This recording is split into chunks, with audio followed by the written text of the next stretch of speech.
ان لعینوں نے، کافروں نے مسلمانوں پر نہ آزمائے ہوں گے۔ حضرت بلال کو دیکھ لیں، آج بھی آپ، اللہ آپ کو مکہ کی سیر کرائے، خانہ کعبہ دکھائے، آج بھی وہاں کے پہاڑ جو ہیں دیکھیں، وہ آگ سے بھی زیادہ جو ہیں تپش والے ہیں۔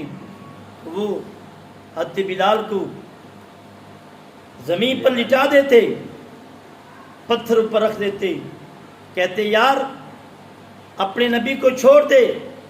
وہ الاحد کہتا، فرمایا مر سکتا ہوں لیکن اللہ کے دین کو میں چھوڑ نہیں سکتا۔ ایک مرتبہ ایسا ہوا کہ امیہ نے کیا کام کیا، نیچے کوڑے رکھ دیے، وہ بھی پتھر کے۔ یہ میرا خیال ہے آگ سے یہ زیادہ تیز ہوتے ہیں، ان کی حرارت، ان کی گرمی، ان کی تپش جو ہے وہ زیادہ ہوتی ہے۔ تو حضرت بلال کے نیچے رکھ دیے، اور ایک روایت میں آتا ہے کہ آپ کے سینے کے اوپر، سینے کے اوپر بھی رکھ دیے۔ وہ اللہ اکبر، جب رکھ دیے وہ کوئلے جو تھے، جو پیٹھ کے نیچے تھے، جسم کو جلا جلا کر آپ کی جسم کی چربی سے وہ بجھ گئے۔ کسی نے بجھایا نہیں ہے، آگ کے اوپر آگ جو تھی، وہ کوئلے جو تھے اپنے آپ بجھ گئے۔ کسی عاشق رسول نے پوچھا، ہاں یار تو اتنی تکلیف اٹھاتا ہے؟ وہ کہتا ہے تکلیف میں مجھے مزہ بڑا آتا ہے۔ سبحان اللہ۔ پوچھا کیسے مزہ؟ فرمانے لگے جب یہ کافر مجھے عذاب پہنچاتے ہیں، جیسے عذاب پہنچاتے ہیں سامنے جلوہ مصطفیٰ میرے، سبحان اللہ سبحان اللہ، یہ تو نہیں نا میں اللہ کو پکاروں وہ میرا خیال نہ فرمائے، نبی کی یاد رکھوں وہ نبی بھول جائے، یہ کبھی نہیں ہو سکتا۔ تو حضرات گرامی، لائٹ نہیں ہے، بجلی اب نہیں ہے، جب ایسی میں بات کر رہا ہوں شاید کوئی علم نہ ہو۔ تو اب یہ اس کافر کا نام کیا بتایا میں نے؟ تو میں 10 واری ہجے کرا رہے میں، تاکہ تنہوں کوئی نہ کوئی حضور کے اخلاق کا مسئلہ جو ہے یہ حدیث پاک یاد رہے۔ اور یہ ان کافروں میں کعب بن زبیر ان کافروں میں شامل تھا جو کوئی لمحہ نبی کی بدی کیے بغیر وہ گزارتا نہیں تھا۔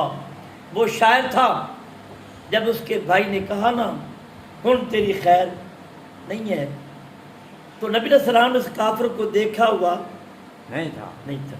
اب سنیں آگے کیا ہوتا ہے۔ جب نبی علیہ السلام بیٹھے تو آپ نے فرمایا جو فلاں کے گھر چلا جائے وہاں پناہ لے کے اسے پناہ ہے۔ میں نے بتایا تھا کہ ظلم کتنا کیا ہے، اور میرا نبی، اللہ اکبر، یہ انتہا نہیں تو اور کیا ہے، آپ سجدہ کر رہے ہیں۔ ابو جان نے اوجری جو تھی آپ کے یہاں پر کاندھوں پر رکھوائی، تو حضرت فاطمہ جو 6-7 سال کی تھی رضی اللہ تعالی عنہا، آپ نے وہاں سے بچپنے ہاتھ ہیں، طفلی ہاتھ ہیں، آپ نے پیچھے ہٹائے، پھر بد دعا کی، یا اللہ میرے ابو نے تو ان کے ساتھ کوئی ظلم نہیں کیا، اے میرے اللہ میرے ابو نے تو جو آپ نے فرمایا میرے نبی نے، میرے باپ نے حق ادا کر دیا، یا اللہ یہ جو ظالم ہیں ان کو عبرت کا نشان بنا دے۔ پھر آپ دیکھیں کہ غزوہ بدر میں ان کے ساتھ کیسا ہوا۔ تو امیہ ابن خلف، اس صرف میں ظلم یاد کرا کے پھر نبی علیہ السلام کا اخلاق اس حدیث پاک میں بیان کروں گا میں۔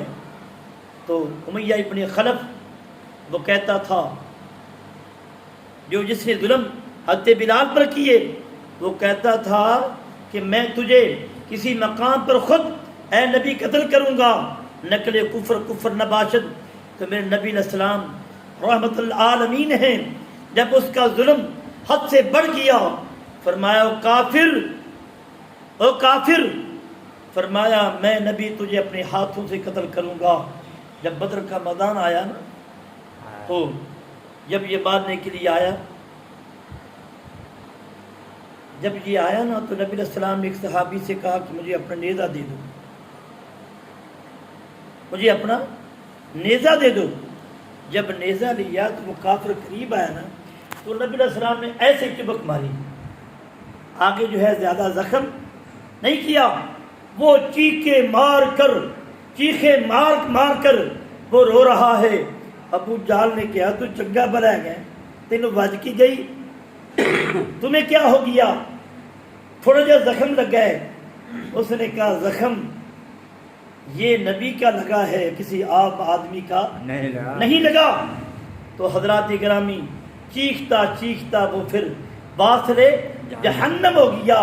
یہ لوگ کتنے ظالم تھے، نہ ان صحابہ کرام کو معاف کیا، نہ میرے محبوب کی ذات کو معاف کیا۔ یہ قعب بن زبیر وہ کافر تھا۔ بیٹا میں آپ کو دیکھ رہا ہوں، پہچان رہا ہوں، آپ گیلے تو نہیں ہیں؟ پورے آگے بیٹا آ جائیں گے۔ یہ چھوٹا تھا جب اس نے قرآن پاک پڑھتا تھا، تو آج تو ماشاءاللہ اللہ برکت دے آپ کو۔ کیا نام؟ اچھا پڑھتا رہا، چھوٹا بھائی ہوگا۔ ہاں جی، تو اللہ سے بچوں کو نمازی بنایا، یہ داڑھی برک رکھ رہا ہے، اس لیے خوشی ہوتی ہے کہ جو دین کے محافظ بنتے ہیں۔ ہاں جی میرے بھائیوں، پھر کیا ہوتا ہے؟ یہ قعب بن زبیر جو ہر لمحہ میرے نبی کی بدی کرتا تھا، ہجرت کرتا تھا، ان نے آخیا ہن میری خیر ہے۔ اب سنیں نبی کا اخلاق کیا۔ نبی علیہ السلام ان کو دیکھا ہوا نہیں تھا، اس نے دیکھا ہوا تھا۔ اب نقشہ میں پیش کرتا ہوں۔ فتح مکہ کے موقع پر نبی علیہ السلام اونٹنی کے اوپر سوار ہیں، اور قصوہ اونٹنی کا نام ہے، تو اس کی گردن جو ہے وہ کافی لمبی ہوتی ہے۔ دیکھتے ہیں آپ، تو نبی علیہ السلام نا ہمیں کوئی چیز مل جائے ہم آکڑ جاتے ہیں، بڑے ہو جاتے ہیں۔ وہ جنہوں نے مکہ سے نکالا، پتہ ہے نا آپ کو، مکہ سے نکالا، اور جو اللہ کا گھر تھا وہاں پر نماز پڑھنے بھی نہ دی، یہ آپ کے سامنے ہے۔ تو نبی علیہ السلام اس اونٹنی کی کوہان جو ہے آپ اوپر سوار ہیں، جو اس کی گردن ہے۔ اب نقشہ میں آپ کے سامنے کھینچتا ہوں۔ میرے نبی علیہ السلام نے اپنا سر جو تھا، اس کی جو اپنا گردن ہے اس کے ایسے نیچے رکھا ہوا تھا، جیسے مدینہ میں نبی علیہ السلام کی اونٹنی اللہ کے حکم سے حضرت ایوب کے گھر میں داخل ہوئی، پتہ ہے واقعے کا؟ ایسے ہی نبی علیہ السلام اللہ کو یاد کر رہے ہیں، آنکھوں سے آنسو ہیں۔ کعبے کے لوگ کہتے ہیں آج ہماری خیر نہیں ہے، ان کو اپنے ظلم یاد آ رہے تھے، اپنے ظلم یاد آ رہے تھے۔ اللہ اکبر، جب اللہ کے حبیب سب پڑھے محمد مصطفیٰ صلی اللہ علیہ وآلہ وسلم، آپ جناب آپ نے اپنے سر کو اللہ کے حضور جھکایا ہوا ہے۔ جب جھکایا اپنے مقام پر بیٹھ گئے، جب بیٹھے تو عبداللہ قعب بن زبیر کو علم تھا، وہ حضرات گرامی چھپتا جہاں میرا نبی بیٹھا ہے وہاں سامنے آ کر بیٹھ گیا۔ جب وہ بیٹھ گیا کہنے لگا، نبی علیہ السلام نے اعلان فرمایا تھا نا جو کافر کو مارے گا، حکم دے دیا تھا مارنے کا، تو کہنے لگا یا نبی اللہ، سب فرمائے صلی اللہ علیہ وآلہ، میں نے جو چیز پڑھی ہے، ہاں اب یہ آ کر بیٹھا ہے۔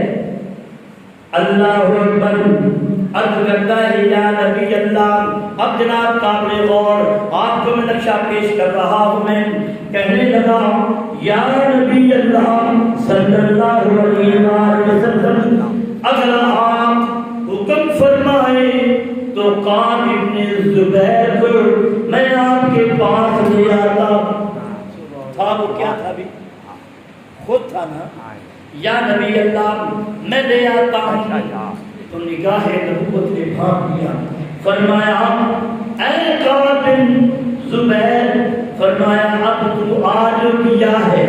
کہنے لگا یا نبی اللہ مجھے مسلمان فرمائیے۔